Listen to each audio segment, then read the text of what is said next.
Pre-order my book, American Evil, in the description below. It's hard to believe that after 2 long years of irrelevancy, Elden Ring is finally trying to make itself talked about again by releasing a new DLC. Out of nowhere, we are getting Shadows of the Erdtree. The silliest name for a DLC I've ever heard in my life. Like, oh, look, you have your little knight guy going up against skeletons and fire demons, the most boring, generic, uninspired enemies I've ever seen in my life. Like, even the trailers, which are obviously fake, with like those computer generated like fight sequences, they look slow and stilted.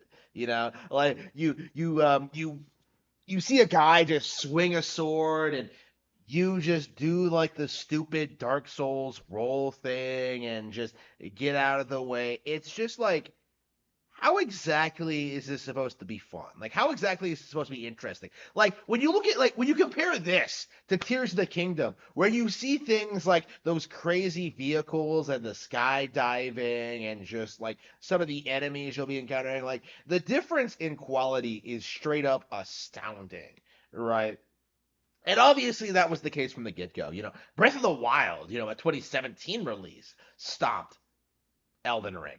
Like, older Zelda games stomped Elden Ring. So to see people like continue saying, OMG, it has 10 million views on YouTube, nobody cares. Like, nobody cares. Okay? Shadows of the Erdtree is not going to magically make Elden Ring relevant again. Right?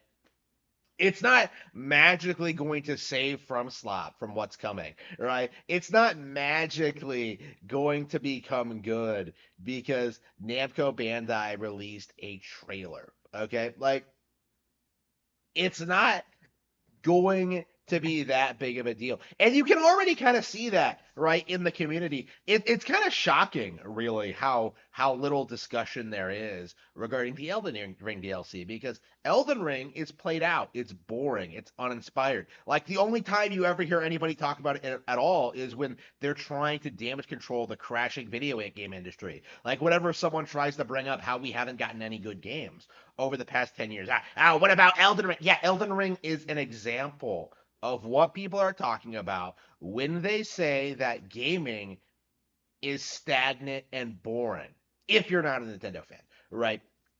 The reality is, Elden Ring has made no significant changes or improvements from Dark Souls, right? There has been no real evolution from the formula, right? Just compare like Breath of the Wild to Skyward Sword, right? And you can see just the sheer amount of just evolution that game had over its predecessor. In fact, you can see more evolution from Skyward Sword to Twilight Princess than you could see from Demon Souls to Elden Ring, right? Those games play completely differently from each other, right?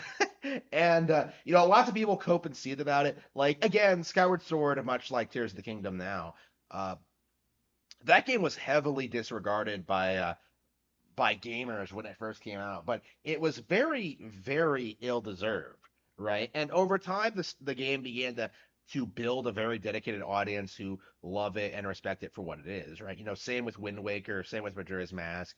There are just so many other games that are just better than Dark Souls, to the point where like I kind of roll my eyes whenever I see anybody even bring up Dark Souls, because if you're talking about that, you're not playing like The Legend of Zelda: The Oracle of Ages, or Minish Cap, or Link Between Worlds, right?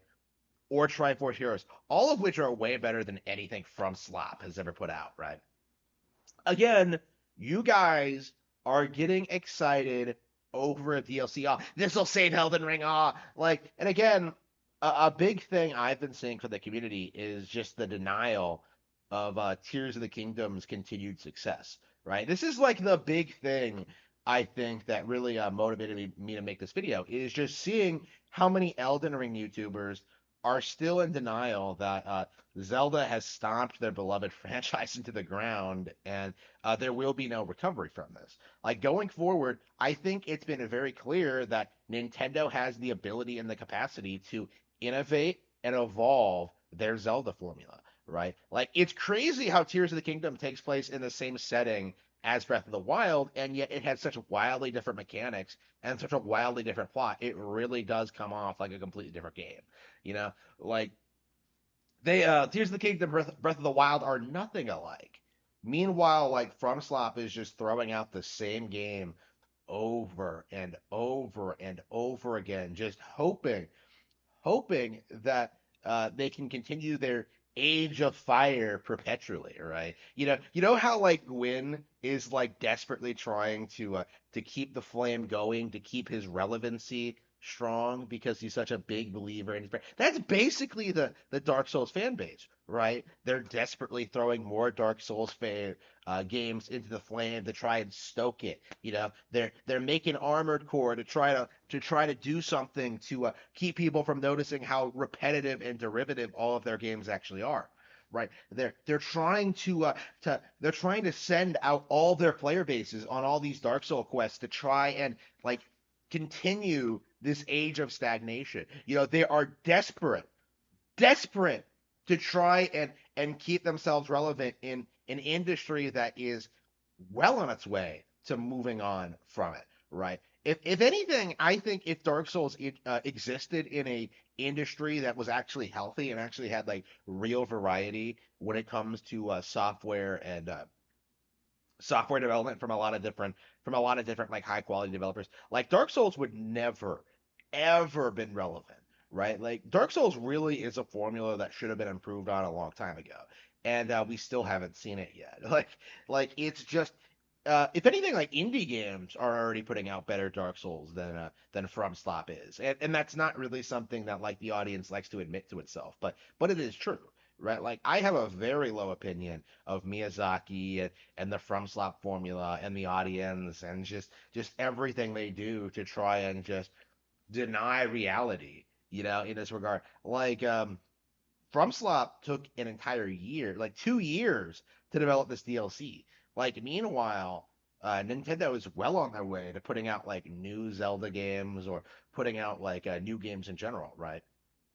It Why exactly would I be excited over Shadows of the Erdtree? Like, remember when people were trying to tell you that like this DLC would outperform Tears of the Kingdom? Like a DLC outperforming Tears of the Kingdom. Meanwhile, like Tears of the Kingdom sold roughly as much as like the base game, right? Like again, why should I care about Elden Ring? Like what about this game makes it so spectacular? Nobody has ever been able to give me any adequate explanation as to why this game is so great, other than the fact that it's game of the year, which, as we all know, is not a metric we should ever respect.